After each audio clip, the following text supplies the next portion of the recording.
আসন্ন নির্বাচনে ভোট দেওয়ার বিষয়টি ইসলামী দৃষ্টিকোণে কতটা সঠিক? একজন সাধারণ মুসলিম হিসেবে আমি মনে প্রাণে খেলাফত একমাত্র মুক্তির পথ একথা বিশ্বাস করি। বর্তমানে বিভিন্ন ইসলামী দলের ভাইয়েরা যুক্তি দিচ্ছে যে গণতন্ত্র হারাম হলেও বর্তমান পরিস্থিতিতে বিবেচনায় চাঁদাবাজ, সন্ত্রাসী, দুর্নীতি থেকে দেশ বাঁচানোর জন্য তুলনামূলক ভালো দলগুলো ভোট দেওয়া দরকার। 1 নম্বর প্রশ্ন। 2 নম্বর, ভোট না দিলে আমার কোনো গুণ হবে কিনা? আমি প্রবাসে থাকি বিদায় এক ভাইয়ের মাধ্যমে প্রশ্ন পাঠালাম, দয়া করে মতামত প্রদান করবেন, আল্লাহ তাআলা অনেক জাযা দিবেন। আসসালামু আলাইকুম। মুস্তাফিজুর রহমান, উনি সাউথ কোরিয়া থেকে লিখছেন এই প্রশ্নটা আপনাদের অনেকের প্রশ্ন যে আসন্ন নির্বাচনে ভোট দেওয়ার বিষয়টি ইসলামী দৃষ্টিকোণ থেকে কি। বিসমিল্লাহির রহমানির রহিম। নির্বাচনে প্রচলিত পন্থায় গণতান্ত্রিক সিস্টেমে ভোট দেওয়ার বিষয়টা ভারতবর্ষে এটা আজকের বিষয় না, এটা অনেক আগের বিষয়। ব্রিটিশ চলে যাওয়ার পরে যখন পাকিস্তান রাষ্ট্র যখন প্রতিষ্ঠা হয়েছিল, এই প্রতিশ্রুতি দিয়ে যে পাকিস্তান কা মতলব কি লা ইলাহা ইল্লাল্লাহ, এই স্লোগান দিয়ে পাকিস্তান প্রতিষ্ঠা হয়েছিল। আমি আপনাদের সবাইকে জিজ্ঞেস করতে চাই, পাকিস্তানে অসংখ্য নির্বাচন হয়েছে কিনা? ওলামায়ে কেরাম সেই নির্বাচনে ভোট দেওয়ার জন্য তারা ফতোয়া দিয়েছেন এটার জন্য। আমি জিজ্ঞেস করতে চাই, পাকিস্তান রাষ্ট্রে ইসলামী শরিয়া প্রতিষ্ঠিত হয়েছে কিনা? পাকিস্তান হয়েছে? এটা চ্যালেঞ্জ। এখন আপনারাই বলুন, যদি বলেন যে নির্বাচনের সমাধান ভোট দিতেই হবে, মন্দের ভালো বলে, তো পাকিস্তান আমাদের সামনে একটা নমুনা হিসাবে আমাদের আছে। আর পাকিস্তানের নমুনাটা অনেক শক্ত একটা নমুনা। কারণ সৌদি আরব কা মতলব কিয়া লা ইলাহা ইল্লাল্লাহ, মিসর কা মতলব কিয়া লা ইলাহা ইল্লাল্লাহ, তিউনিস কা মতলব কিয়া লা ইলাহা ইল্লাল্লাহ, আল জাজাইর কা মতলব কিয়া লা ইলাহা ইল্লাল্লাহ শুনি নাই আমরা, শুধু একমাত্র পাকিস্তান কা মতলব কিয়া লা ইলাহা ইল্লাল্লাহ। এটা ইসলামের নাম, এটাকে প্রতিষ্ঠা করার ওরা কথা বলেছিল মুসলিম লীগ। তারপর মুসলিম লীগের বেঈমানির কারণে কাউন্টার ইসলামিক দল তৈরি হলো এই সিস্টেমের ভিতর দিয়ে, নাজাম ইসলাম পার্টি, এবং তারা বেশ একটা ফাইট তারা জমাতে পেরেছেন। যেভাবে এখন বর্তমান জামাতের নেতৃত্বে যে জোট, জামাত ইসলামের নেতৃত্বে বিএনপির এগেইনস্টে তারা ভালো একটা চ্যালেঞ্জ এখন খাড়া করেছে। ঠিক তদ্রুপ পাকিস্তান নাজাম ইসলাম পার্টিও মুসলিম লীগের বিরুদ্ধে একটা ভালো একটা তারা অবস্থানে গিয়েছিল। কিন্তু পাকিস্তান রাষ্ট্রে ইসলাম প্রতিষ্ঠা হয়েছে, আপনার শরিয়া পাকিস্তানে হয়েছে কিনা? পাকিস্তানে। আবার আপনারা বলেন এটা কি সমাধান কিনা? এটা তো সমাধানটা কি? এইটাই হচ্ছে বুঝের বিষয়। সমাধান কি? এটা কেন আমাদের ধূম্রজাল তৈরি হয়েছে এখানে? স্কলারদের, সেলিব্রিটি, বড় বড় দায়ীদের এবং বড় বড় দারুল আলমদের মধ্যে বর্তমানে কেন এটা সংশয় তৈরি হয়েছে? সংশয় তৈরি হয়েছে জন্য রসুলের সিরতটা আমাদের সামনে ওইভাবে আমাদের সামনে চর্চা না থাকার কারণে। সলিউশন ইজ দাওয়া ইলাল্লাহ। 17 বছর আওয়ামী লীগ জুলুম করেছে, 16 বছর আমাদেরকে। আমরা আওয়ামী লীগকে দাওয়াত দিই নাই? দিয়েছি কিনা আওয়ামী লীগকে? অনেকগুলো দাবি আদায় করতে, দাবি আমরা বাধ্য করছি কিনা মানার জন্য? বাধ্য করছি কিনা? আওয়ামী লীগ যেমন শাপলা চত্বরে গুলি চালিয়েছে, সে আওয়ামী লীগ আবার বাধ্য হয়েছে কমিশনদের স্বীকৃতি দেওয়ার জন্য। অনেকে মনে করে কমিশনদের স্বীকৃতি এটা আমরা চেয়ে নিয়েছি, আমরা মোটেও চেয়ে নিই এটা। আমরা শেষ পর্যন্ত জোনায়েদ বাবুল সাহেবের নেতৃত্বে হেফাজত বলছিল আমরা এই স্বীকৃতি নেব না আওয়ামী লীগ থেকে। ডেকে ডেকে দিয়েছে আমাদেরকে। হ্যাঁ, আমরা স্বীকার করি সেখানে আমাদের যেটা ভুল হয়েছে। আমাদের নাই, কিছু মোনাফেক কাপটি মারা, এরকম প্রত্যেক ইসলামী দলে কিছু মোনাফেক আছে। এই কিছু মোনাফেক সাহেবজাদা এরা হেফাজতকে সর্বদূর নিয়ে গেছিল। আর গোপালগঞ্জের আলেম মা বলছিল এটা কমি লিটল হ্যাবিটেট, আমরা কেউ বলি না কখনো। আমরা এটা ঘটনা হলো 4 দলীয় জোটের আমলে, বেগম জিয়ার আমলেই কমিশনকে স্বীকৃতি দেওয়া হয়েছিল। তো আওয়ামী লীগ একটা ভয়ের মধ্যে ছিল যে যদি কোনো সময় বিএনপি ক্ষমতায় আসবে তখন তারা তো আগের গেজেটের ধারাবাহিকতা তারা কমিশনকে স্বীকৃতি দিয়ে ফেলবে। ওই জন্য একটা পলিটিক্যাল স্বার্থের জায়গা থেকে তারা নিজ থেকে তারা কি করছে, তারা স্বীকৃতিটা দিয়েছে। তাহলে দেখুন, এই যে একটা অবস্থান কমিশনের স্বীকৃতি, এটা তো আমরা নির্বাচনে ওলামারা বিপুল ভোটে সংখ্যাগরিষ্ঠ পেয়ে সংসদে গিয়ে তারা এটা করে নাই। সংসদের বাইরে থেকে তারা এই দাবিটা আমরা আদায় করতে পেরেছি। এলজিবিটি সহ বিভিন্ন দাবিগুলো আওয়ামী লীগ আমলেই আমরা স্কিপ করতে বাধ্য করেছি সরকারকে। আমি নিজে এটার একদম কাজ করছি, আপনারা জানেন। আমরা মন্ত্রীদের সাথে দেখা করেছি আমরা, এবং যারা পাওয়ারফুল ডিপ স্টেট বাংলাদেশ আর্মির মধ্যে ডিজিএফ এনএসএ যারা সরকারের সাথে যারা একদম নীতি নির্ধারণী যারা কাজ করতো, আওয়ামী লীগ চলছে আমলাতন্ত্র দিয়ে, ব্যুরোক্রেসি দিয়ে চলছে, ডিপ স্টেট দিয়ে চলছে। এটা কোনো রাজনৈতিক লিডার দিয়ে চলে না আওয়ামী লীগ। তা আমরা ওদেরকেও বাধ্য করছি এবং আমাদের অনেকগুলো দাবি তারা মানছে। দাওয়াত এমন এক জিনিস, এই দাবিগুলো কন্ডিশনগুলো মানার জন্য আপনি ক্ষমতায় যেতে হবে এটা কোনো জরুরি না। ক্ষমতার বাইরেও আপনি প্রেশার গ্রুপ থেকে আপনি কাজ আদায় করতে পারবেন। সুতরাং যারা মনে করতে যে নির্বাচন না দিলে বিরাট একটা ভুল হয়ে যাবে, নির্বাচন না করলে বিরাট একটা ক্ষতি হয়ে যাবে। 16 বছরে 17 বছরে আওয়ামী লীগ নির্বাচন করতে দেয় নাই, কিন্তু ইসলামের বিগত স্বাধীনতার পর থেকে পর্যন্ত সবচেয়ে উত্থান হয়েছে আওয়ামী লীগ আমলে, সামাজিক উত্থানটা, কথা ঠিক কিনা? ইউনিভার্সিটিতে এত বোরকা পরা মেয়ে আগে ছিল? এটা আওয়ামী লীগ আমলে বাড়ছে নাকি 4 জন আমলে বাড়ছিল? এটা আমলে মনে যত দমাবেন তত পারবে। সামাজিক হাসিনার পুত্র সজীব ওয়াজেদ জয় ডিজিটাল বাংলাদেশের স্লোগান নিয়ে আসছে, বাংলাদেশকে এবার একদম আমাদেরকে কালচারালি আমাদেরকে একেবারে পশ্চিমাদের ভারতীয়দের একেবারে গোলাম বানিয়ে ফেলবো আমাদেরকে।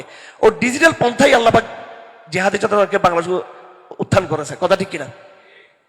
ওমাকর ওমাকর আল্লাহ খায়রুল মাকিরিন। দাওয়াত শক্তিশালী, যেটা কোরআনী মানহাজ, কোরআনিক মানহাজ। আমি আমার ভাইদেরকে বলতে চাই, আমার বড় এবং ছোট ভাইদেরকে, যারা বড় বড় স্কলার, যারা বিভিন্ন বড় রাজনৈতিক দলের সাথে আছেন, আমি আপনাদেরকে জিজ্ঞেস করতে চাই যে দাওয়া শক্তিশালী, মসজিদের মেম্বার শক্তিশালী, নাকি সংসদের আসন শক্তিশালী? হ্যাঁ, দাওয়া দাওয়া শক্তিশালী, নাকি এই গণতান্ত্রিক সিস্টেমে এই যে প্রচারণা এটা শক্তিশালী? এটা আপনাদের বুক ভরে কথা আসতেছে না, সাহস করে আসতেছে না। এক মুজাদ্দিদ আল ফাসান রহমতুল্লাহ আলাইহি, উনি কি ইলেকশনে গিয়েছিলেন, নির্বাচনে গিয়েছিলেন? আকবরকে চ্যালেঞ্জ করেছেন, শাহজাহানকে চ্যালেঞ্জ করেছেন, এবং জাহাঙ্গীরকে চ্যালেঞ্জ, জাহাঙ্গীর বল উনি বরাবর তিনি দাওয়াত দিয়ে গেছেন। আর তার সেই দাওয়াতের ধারাবাহিকতায় এই ভারতবর্ষে একজন আলেম ক্ষমতায় গিয়েছেন, সেই মোগল বংশদের ভিতর থেকেই, আকবরের সন্তানদের ভিতর থেকেই, জাহাঙ্গীর আর কি শাহজাহানের সন্তানদের ভিতর থেকেই। কে উনি? শুধু আওরঙ্গজেব বললে হবে না, আলেম, কারি, হাফেজ, মুফতি, মুহাদ্দিস, শেখ, ইমাম আওরঙ্গজেব, আলমগীর, আবার মুজাহিদ, হ্যাঁ, রহমতুল্লাহ আলাইহি। এবং ভারতবর্ষের কতদিন শাসন চালিয়েছেন তিনি? 50 বছর কাছে শাসন চালিয়েছেন। ওই 50 বছর হচ্ছে ভারতের একদম শরিয়া শাসন। শায়েস্তা খান যখন এখানে সুবা বাংলা, উনি কি ছিলেন? সুবেদার ছিলেন। এবং ইতিহাস বলে ওই আমলটাই ছিল বাংলাদেশের একেবারে ইতিহাসের স্বর্ণযুগ। এবং বাংলাদেশ বঙ্গ, পুরো বঙ্গ ছিল মুসলিম বঙ্গ, এটা ছিল পৃথিবীতে সবচেয়ে পৃথিবীতে অর্থনৈতিক পরাশক্তি ছিল। এবং এখান থেকে ব্রিটিশে এসে চুরি করে তারা শিল্প বিপ্লব করিয়েছে ব্রিটিশকে, কথা ঠিক কিনা? তো ইসলাম শরিয়া এটা দিয়েছে, এটা তো নির্বাচন দিয়ে তো এটা হয়নি। হীনমন্যতা রাখবেন না, ইনশাআল্লাহ চিন্তা করবেন না আপনারা। হ্যাঁ, কথা আছে এখানে, সেটা আমি বলছি সুবহানাল্লাহ, আস্তাগফিরুল্লাহ পড়েন, এটা নিয়ে ট্রল করতেছে। আরে আধ্যাত্মিক সম্পর্ক আল্লাহর সাথে না থাকলে তো আল্লাহ তোমাদেরকে ধ্বংস করে দিবে। এই জন্য তো আমি বলছি আমি নির্বাচনে ব্যস্ত থাকবো, সুবহানাল্লাহ সুবহানাল্লাহ পড়বো, তো আল্লাহ যাতে ওই দিন যাতে কোনো রকমের গজবের পাইছে আল্লাহ করে আমাদের জন্য। আমি কি ভুল বলছি? এটা সব গোড়া হচ্ছে আধ্যাত্মিক সম্পর্ক, কথা ঠিক কিনা? আমি কি বলছি বৃহত্তর অডিয়েন্স যারা আছে একটা গণস্রোত নির্বাচন দিতে যাবে কিনা? আমার পুরো বক্তব্যটা আপনারা শুনবেন। আমার আগের বক্তব্য আমি দিলাম, দাওয়াতের থিওরি তুলে ধরলাম, আমি ইতিহাসের নজির দিলাম, পাকিস্তানের কথা বললাম। এই যে আমাদের পাশে বড় কলোনি আছে, আগে সবগুলো ছিল আওয়ামী লীগের বাহিনী, ঠিক কিনা? এখন সবগুলো এখন কি বিএনপির বাহিনী হয়ে গেছে এখন, নাকি? সব জায়গায় এটা চলতেছে এখন। যাক, এখন এগুলো সব তো যাবে, এখন আরো সাধারণ মানুষও যাবে, আপনাদের মধ্যে অনেকে যাবেন। যত আমি বলি আপনাদেরকে অনেকে ঠেকাতে রাখতে পারবো না, অনেকে যাবেনই যাবেন আপনারা, কারণ আপনারা কোনো এখানে আসেন, ঠিক আছে, কিন্তু আবার আপনাদের আরো অনেক শেখ আছে, অনেক আপনাদের এই ফলো করার জায়গা আছে। এখলাস থাকলে সেটা আপনার ব্যাপার।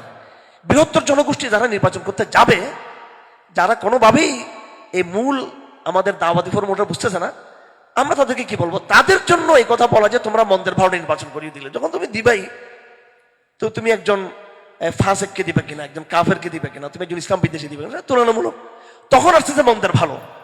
কিন্তু এখন যেটা মন্দের ভালো, আহওয়ানুল বালিয়াতেন যেটা বলা হচ্ছে, এটা এটা এই আপনার ফিকহের কিতাব আছে, ইজা তুলিতা বিবালিয়াতাইন ফাখতার আহওয়ানাহুমা, যখন তুমি দুইটা সংকটে পড়ে যাবা, মানে তোমাকে দুটোই কাজের মধ্যে দুইটা থেকে একটা বেছে নিতে হবে তোমাকে, হ্যাঁ, তখন তার মধ্যে যেটা কম মন্দ এটা তোমরা বেছে নিবা, কম মন্দটাকে বেছে নিবা। এটা এই খুব সেন্সিটিভ বেশ কিছু উদাহরণ আছে এরকম। আপনাকে মেরে ফেলবে কেউ, আপনাকে, আপনি যে মত না খেলে আপনাকে কেউ মেরে ফেলবে, আপনি আল্লাহ রসুলকে গালি না দিলে আপনাকে মেরে ফেলবে কেউ। এক সাহাবীর ঘটনা আছে কিনা এরকম, হ্যাঁ, তখন উনি একটু লৌকিকতা করে একটা গালির ভান ধরে উনি এখান থেকে বেঁচে আসছেন। জান বাঁচা, এটা এই ইসলামকে গালি দেওয়ার চেয়েও কোনটা কি জরুরি? নিজের আত্মরক্ষা এটা জরুরি বেশি। হ্যাঁ, আজিমত হলো শাস্তি পেতে নেওয়া, যে আমি একটা শব্দ বলবো না, কিন্তু আমি নিজের জানকে রক্ষা করবো, কিন্তু শরীয়ত অনুমতি দিয়েছে রুখসত, একটা আজিমত একটা রুখসত। আপনি যখন দূরে সমস্যা পড়ে যাবেন, এদিকে আপনাকে মেরে ফেলবে, আর এদিকে আপনাকে একটু মদ খাইতে বাধ্য করতেছে, বা আপনাকে বাধ্য করতেছে তুই নামাজটা পড়তে পারবি না সময় মতো, তখন আপনি রুখসতের পথ বেছে নিতে পারবেন। দুই মন্দের একটা মন্দকে আপনি মেনে নিতে পারবেন। পুরো সিস্টেমটাই একটা সেকুলার সিস্টেম, ডেমোক্রেটিক সিস্টেম, একটা পুরো ফরম্যাটটাই। এই ফরম্যাট দিয়ে সাময়িক ইসলামের কিছু ফায়দা আছে না তা না, আমরা বলছি না যে এখানে ইসলামের কোনো ফায়দা নেই, আছে, কিন্তু এটার একটা সুদূর প্রসারী খারাপ লক্ষণও কিন্তু আছে। এইসবগুলো জি পলিটিক্যাল আলাপ আমি সেমিনারে করব, কিভাবে বাংলাদেশ সহ মুসলিম বিশ্বের রাজনীতিগুলো আন্তর্জাতিক বড় বড় শক্তিগুলো নিয়ন্ত্রণ করে। আমি একটা কথা বলতে চাই, যেটা হয়তো এরকম প্রশ্ন তো পড়বে, জানি না বলাটা কতটুকু কি হবে। আপনি কি মনে করছেন এনসিপি আর জামাতের ঐক্যটা এমনি হয়ে গেছে, এটা আদর্শিক কারণ হয়েছে? আমাদের নাহিদ ভাইরা, হাজরত ভাইরা, ছোট ছোট ভাইরা ইসলামের মহব্বতে, জামাত ইসলামীর চেতনায়, মওলানা মওদুদীর জেহাদি লিটারেচার পড়ে উদ্বুদ্ধ হয়ে ওনারা এদিকে চলে আসছেন। আপনি এটা মনে করছেন?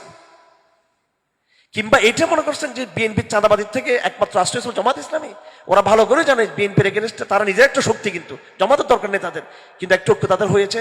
আমাদেরকে চ্যালেঞ্জ করি না, আমরা এগুলো জানি কি কি আন্তর্জাতিক যোগাযোগগুলোর মাধ্যমে কেমনে কেমনে কি হয়। ওই পলিটিক্যাল পড়াশোনা আমাদের আছে আলহামদুলিল্লাহ, ওগুলো আমরা বুঝি। আপনারা মনে করবেন না যে সাদা চামড়া, লাল চামড়া, ইন্ডিয়ান চামড়া, আমেরিকান চামড়া শুধু আপনাদের সাথে শুধু কথাবার্তা বলে। আমরাও একটা পলিটিক্যাল ফ্যামিলি, যে আগে দূর বললাম আর বেশি বললাম না। এগুলো বিভিন্ন ডিজাইন, গ্লোবাল ডিজাইন, প্রত্যেকটা মুসলিম বিশ্বের ইন্টারনাল আভ্যন্তরীণ রাজনীতি মারাত্মকভাবে এটা বৈশ্বিক এবং আঞ্চলিক এই ডিজাইন দ্বারা প্রভাবিত। এবং এই জন্য আমি আজকে বলে দিচ্ছি আপনাদেরকে, আমি কোনো বিদেশিরা আমাদের জানতে চেয়েছিল আমার থেকে, খুব নিয়ারলি, অত্যন্ত পাওয়ারফুল জায়গা, আমার সাক্ষাৎকার নিয়েছে, এটা নন অফিসিয়াল সাক্ষাৎকার। আমি বললাম the sharia law is our internal affairs, এটা এখন তো আমাদের ব্যাপার। আমি যদি চাই যে এলজিবিটি হবে না, আমি যদি চাই যে সালাতকে বাধ্য করব, আমি যদি জাকাতকে বাধ্য করতে চাই, আমি যদি আমার মেয়েদেরকে পর্দা করতে বলি, এটা এখন তো এটা আমাদের ইন্ডিভিজুয়াল পারপাস, এটা আমাদের ইন্টারনাল পারপাস। এবং এটা তোমাদের সাথে আমাদের লজিস্টিক যোগাযোগ থাকবে, তোমাদের সাথে আমাদের ডিপ্লোম্যাটিক যোগাযোগ থাকবে, তোমাদের সাথে আমাদের ব্যবসায়িক যোগাযোগ থাকবে, তোমাদের সাথে আমাদের নিরাপত্তা বিভিন্ন যোগাযোগগুলো হবে, কথাবার্তা হবে। We are not threat for you, আমরা তোমাদের জন্য কোনো থ্রেট নেই। কেন তোমরা বিজনেস করো, আসো তোমরা, আমরা তোমাদেরকে জায়গা দিব, বিজনেস করবো, আমরা তোমাদের এখানে বিজনেস করবো, তোমাদের সাথে আমাদের বিভিন্ন চুক্তি হতে পারে, আমাদের বাণিজ্যিক চুক্তি হতে পারে, বিভিন্ন নিরাপত্তা বিভিন্ন আলাপ হতে পারে, অনেক কথা হতে পারে। কিন্তু আমার পর্দা, আমার শরিয়া, আমার আইন, আমার সিভিল ফৌজদারি, আমার মোটিভেশন, আমার এই যে আল্লাহর বিধানের মোটামুটি প্রয়োগের বিষয়গুলো এখন একান্ত আমার বিতর্কিত বিষয়। এটার সাথে তোমাদের এই নিরাপত্তা হুমকি এটা সৃষ্টি হবে, কারণ আমি আলহামদুলিল্লাহ স্যাটিসফাই করেছি আমি এটা বলে। আর অন্যরা কি বলে, no we are moderate, we are democrat, we are liberal, we no need now in plan of sharia, no execution, no এটা বল কেন? yes we must be want to execute sharia, চাইটা, it is our internal affairs, it is my right, এটা আমার, এটা জমা, এটা এখন তো আমাদের আভ্যন্তরীণ বিষয়, এটা তো তোমাদের কি। তো এখন এত বেশি বিদেশ দ্বারা প্রভাবিত হওয়া ঠিক না। আপনারা যারা বলতেছেন যে মন্দের ভালো বা এটা কিছু একটা করতে হবে, এটার দ্বারা তো আসলে এই পুরো একটা ব্যবস্থাকে স্বীকৃতি দেওয়া হচ্ছে, হ্যাঁ, তবুও আমি বাস্তবতায় বিশ্বাসী, আমি রিয়েলিটিতে বিশ্বাসী। যারা যাবে, বিশাল এক জনগোষ্ঠী, তো আমরা তো সেই লিডারশিপের জায়গা নাই সারা বাংলাদেশে এক ডাক দিয়ে আমরা সবাইকে একটা বিপ্লবের জন্য প্রস্তুত করবো, ওই অবস্থাতে আমরা নাই, কিন্তু সেই অবস্থা তৈরি হবে, মাস্ট বি ইনশাআল্লাহ আজিজ। কিন্তু আমরা এই সময় যারা জনগোষ্ঠী ভোট দিতে যাবে, আমরা তাদেরকে এটা বলবো, অন্তত খারাপ লোকদেরকে কি করিও না, দিও না। সেখানে তোমরা অবশ্যই যারা তুলনামূলক ভালো থাকে সেটাকে তোমরা দিবা, যারা যাবে তাদেরকে সেটা বলবো, সেটা ভিন্ন জিনিস। কিন্তু এটা আমার মোটিভেশন না, এটা আমি নিজে যাবো বা আপনাদেরকে যেতে বলছি তা না, কিন্তু সেটা। এবং তাও কথা আছে, আমি ইতিমধ্যে আমার উস্তাজ জাস্টিস তাকি ইসমানী সাহেবকে ইতিমধ্যে আমি চিঠি লিখেছি যে আহমুল বালিয়াতেন যেটা বলা হচ্ছে যে মন্দের ভালোকে নির্বাচন করা, যেটা ফেকার টার্ম শরীয়তের উসুল, এটা কি দল হিসেবে হবে নাকি এটা ব্যক্তি হিসেবে হবে? এটা একটা বিরাট কনফ্লিকশন। হ্যাঁ, বিএনপির সব লোক খারাপ, এনসিপি জামাত জুবের সব লোক ভালো, বিষয়টা কি এরকম নাকি? এখন এখানে আপনি কি করবেন? এমন এমন লয়াররা আছে বিগত 17 বছর মুসলিমদের জন্য কাজ করছে এরা। হ্যাঁ, কথার কথা ধরেন, মায়ের খেয়েছে, নির্যাতিত হয়েছে, অসংখ্য মুসলিমদেরকে সাহায্য করছে। এখন তারা ধরেন সেই জায়গায় আরেকজন হুজুরও প্রার্থী আছে, কিন্তু ওনার স্কিল বা ওনার কথার কথাই আর কি। এখন এই মন্দের ভালো নির্বাচনটা কিভাবে হবে? এটা আসলে এটাকে দল দল হিসেবে দেখবেন নাকি ব্যক্তি হিসেবে দেখবেন? এগুলো বিভিন্ন এই প্রশ্নগুলো, জটিলতাগুলো এখানে আছে। এখানে যেই অডিয়েন্স, যেই বড় পিপলস, জনগণের যে বিরাট অংশ, যে পপুলেশনটা ওদিকে যাবে, অনিবার্যভাবে যারা ওদিকে ভোট দিবে, তাদের জন্য আমাদের বক্তব্য হলো যে তারা মন্দের ভালোটা তারা নির্বাচন করবে, তাদের জন্য। কিন্তু এটাকে মোটিভেশন করা যে আপনি ভোট দেন, না দিলে বিরাট সমস্যা হয়ে যাবে বাংলাদেশের, আমরা ভোট দিতে না গেলে। তো পাকিস্তানে এটা বলে তো আমরা কয় বছর, সে 47 থেকে এখন কত বছর পর্যন্ত তো দিয়ে আসতে, কি হয়েছে সেটা? যারা যাবে তাদের জন্য এত বলতে পারেন যে আপনি মন্দের ভালো, তাও মন্দের ভালো এটা কোনো দল হিসেবে না। আমি মনে করি মন্দের ভালো ব্যক্তি হিসেবে এটা হওয়া উচিত। এটা তো শেষ কথা হলো, আমি যারা বিশুদ্ধ তৌহিদের চিন্তা করেন, দাওয়াতের চিন্তা করেন, যারা বর্তমান প্রচলিত ডেমোক্রেটিক ব্যবস্থাকে যারা অগ্রাহ্য করে নির্বাচন পদ্ধতিকে যারা মানেন না, তাদেরকে বলবো আপনারা আচরণ ঠিক করবেন। এমন কোনো আচরণ আক্রমণাত্মক কথা বলবেন না যেটার পিছনে উগ্রতা কাজ করে, বেয়াদবি কাজ করে। কারণ নির্বাচনী পদ্ধতি যখন, আমি আগেই বলছি, এখন আবার বলতেছি আমি, যে ব্রিটিশ চলে যাবার পরে নতুন যে একটা ব্যবস্থা তৈরি হয়েছে, ওলামায়ে কেরামদের এটার সাথে ছিল না, অভিজ্ঞতা ছিল না। এই নতুন একটা ব্যবস্থা, ওনা পুরোপুরি ডেমোক্রেসির, গণতন্ত্রের বাস্তব এক্সিকিউশনটা কি, এক্সিকিউট কিভাবে হয়, এটার বাস্তবায়নটা কিভাবে হয়, ওইটার একটা নমুনা তারা দেখেন নাই ওলামায়ে কেরাম। তো ভারতবর্ষ ওলামায়ে কেরাম এরা বাংলাদেশে, পাকিস্তানে, হিন্দুস্তানে প্রায় জমহুর যে ওলামায়ে কেরামদের বড় অংশ, তারা বলছেন নির্বাচনটাকে আমরা ইসলামী ফিকহের আলোকে 3টা পরিভাষায় নেওয়া যাবে। 1 নম্বরে সেটা শাহাদত, এটাকে আপনার সাক্ষী দেওয়া, নির্বাচনকে তারা সাক্ষী হিসেবে ব্যাখ্যা দিয়েছেন। 2 নম্বর তারা এটাকে ওয়াকালত হিসেবে ব্যাখ্যা দিয়েছেন। ওয়াকিল, যে আমি যে রিপ্রেজেন্টেটিভ হব, কাদের, আমি কাকে আমার ওয়াকিল বানাবো, কাকে আমার প্রতিনিধি বানাবো, ওকালত, কাফালত, এইভাবে তারা বিভিন্নভাবে ইসলামের এই টার্মগুলো তারা সামনে নিয়ে আসছেন।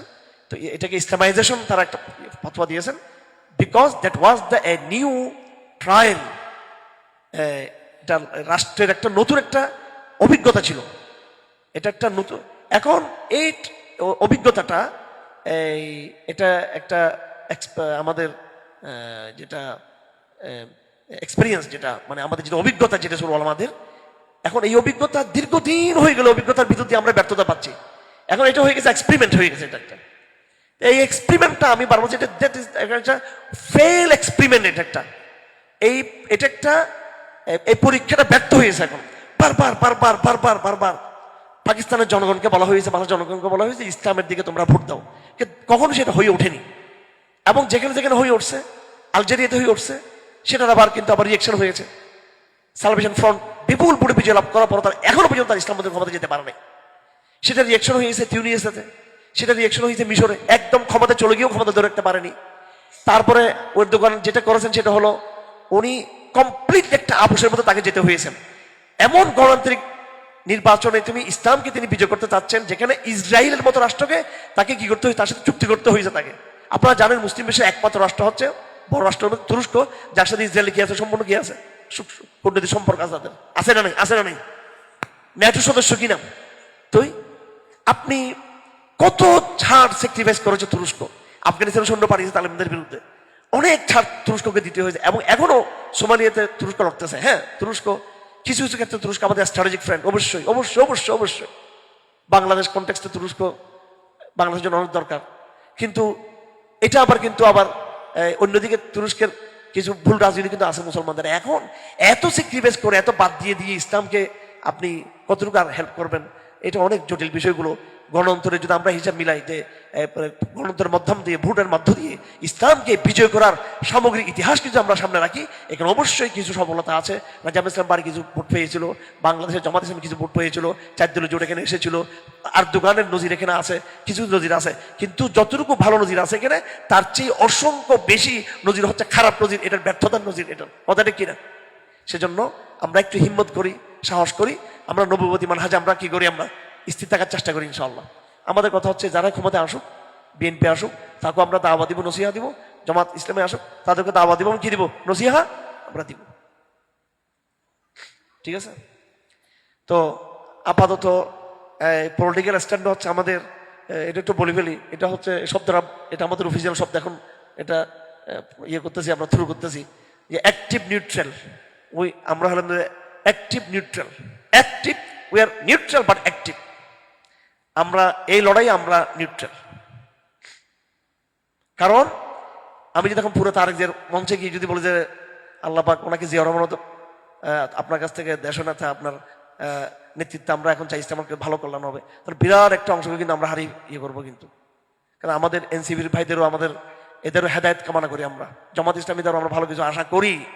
তোমাদের ভাবনা হতাশ না, তোমরা যারা জামাত ইসলামী ভাইয়েরা আমাদেরকে একটু মনে করো এক্সট্রিম টেক্সট্রিম, আমেরিকান পিস দিকে বলো যে এক্সট্রিম থেকে মানুষ বানাই ফেলবো, আমরা তোমাদের গোলটা ইনশাআল্লাহ মুজাহিদ বানাবো ইনশাআল্লাহ। আচ্ছা যাক, তো ওরা মনে করো যে শুধু আমেরিকান এমপিসির কথা মনে, আমেরিকা শুধু এদের কথা শুনে মনে হয়, ওনারা মনে শুধু কূটনীতি বুঝে, মনে শুধু কূটনৈতিক যোগাযোগ বলার কারোর সাথে নাই মনে হয়, এটা মনে করতে গেলে ভুল এটা। আচ্ছা, তো এই আমরা ভালো আশা করি সবার কাছ থেকে ইনশাল্লাহ, ভালো কিছু আশা করি। আল্লাহ পাক বিএনপির মধ্যেও আল্লাহ পাক ইনশাল্লাহ ইসলামের বুঝ দিয়ে দিক, জামাত এনসিপি সহ ইসলামী দল যারা, তাদের মধ্যে ভালো কি করুক। আমরা নিউট্রাল পজিশনে থাকবো, বাকি আমরা অ্যাক্টিভ থাকবো সবাই, ঠিক আছে? সবাইকে যার যেটা ভুল ত্রুটি রেখে দাওয়াত দিব, আমরা দাওয়াত দিব এটাকে। কারো এজেন্ডা আমরা নিতে পারবো না এখানে। We are not proxy of Pakistan, not proxy of India, not proxy of America, not proxy of চাইনা, ঠিক কিনা? আমরা চাইনা, আমেরিকা, পাকিস্তান, ভারত কারো প্রক্সি হতে চাই না, প্রক্সি হতে চাই না। আপনারা এই সমস্ত কথা বাদ দিয়ে শুধু বলতেছেন চাঁদাবাজদের ঠেকাইতে এদেরকে নিয়ে আসেন। হ্যাঁ, এই বিষয়টা আংশিক সত্য, কিন্তু পুরো সত্য না এটা। তো একটা বড় সংশয়ের মধ্যে পড়ে গেছে, আল্লাহ পাক আমাদেরকে সহিহ বুঝদান করুক। এই দোয়াটা করবেন, আউযুবিল্লাহি মিনাশ শাইতানির রাজিম, বিসমিল্লাহির রহমানির রহিম, রব্বানা লা তুযিগ কুলুবানা বা'দা ইয হাদাইতানা ওয়া হাব লানা মিন লাদুনকা রাহমা ইন্নাকা আনতাল ওয়াহ্হাব। ঠিক আছে? আল্লাহ পাক যেন আমাদের অন্তরে যেন কি দান করেন, হেদায়েত দান করেন। আল্লাহুম্মা ইয়া মুকাল্লিবাল কুলুব সাব্বিত কলবি আলা দীনিক, আল্লাহুম্মা ইয়া মুসাররিফাল কুলুব সাররিফ কুলুবানা আলা তাআতিক। ঠিক আছে? আল্লাহ আমাদেরকে দ্বীনের প্রতি ইস্তেকামত দান করুন।